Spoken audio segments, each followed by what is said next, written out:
Hi, this is Kurt Weber, and I wanted to review with you today the Vericel 2016 budget timeline. Make sure that you also had a brief overview of the templates that we're going to use for next year's budget. So here's our overall timeline. As you can see, we're kicking it off with the delivery of the templates. Following that, we'd like the cost center owners to spend about 10 days preparing their budgets and scrubbing their individual data, providing feedback to me, and then we'll spend a few weeks after that providing feedback to you. It's a bit of an iterative process here to make sure that we have a good understanding of what the plan is for next year, and then ultimately what we're going to do is deliver the budget to the board of directors on November 1st. Okay, so let's just dive right into the template here. We have a basic orientation of the Excel file is what you're used to in your monthly cost center report, with the months going across the top and the various cost elements in the financial reporting systems off on the left. The name of your cost center will be in the upper left corner there. Blue cells are cells that you won't act on. They will be populated by myself once I get the first iteration of this file back from you. And you'll see some more of those down below in the template as well for other cost elements.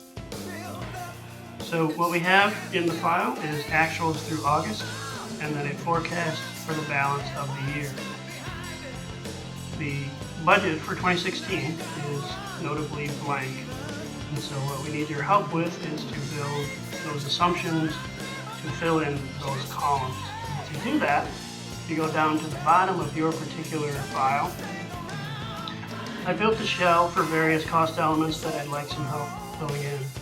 The first of which is headcount. So for your cost center, you'll see all the names of the people in your cost center, and then you'll see a 1 in the column of the month where they will be employed by the company.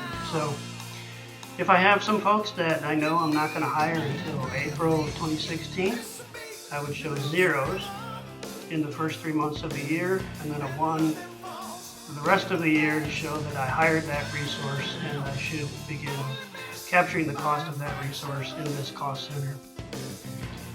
Other areas you'll want to create some calculations around might be temporary resources, where these 5 resources, you'd put their name there. Here's the rate, the dollars that are expected to be spent on those resources in that month.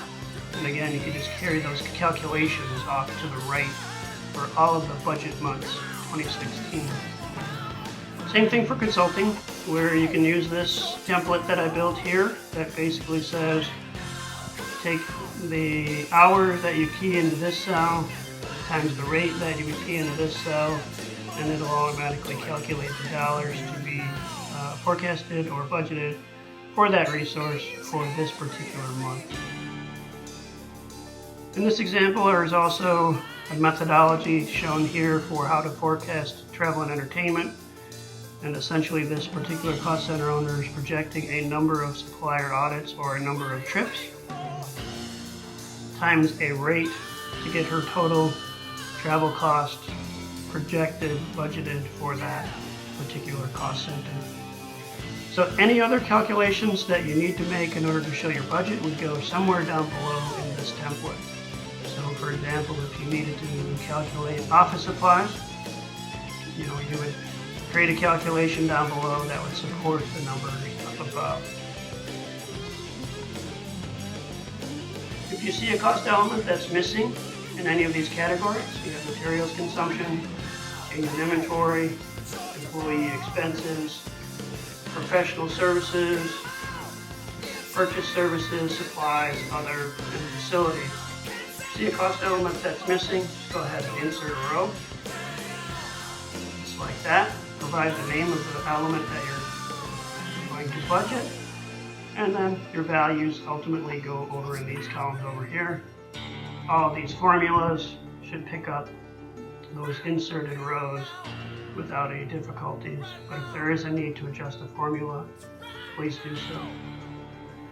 So that's pretty much the template. What we are ultimately wanting to capture are all of your calculation assumptions so that we can understand better what it is that you are planning for in the coming year and have a common understanding of what 2016 looks like for the organization.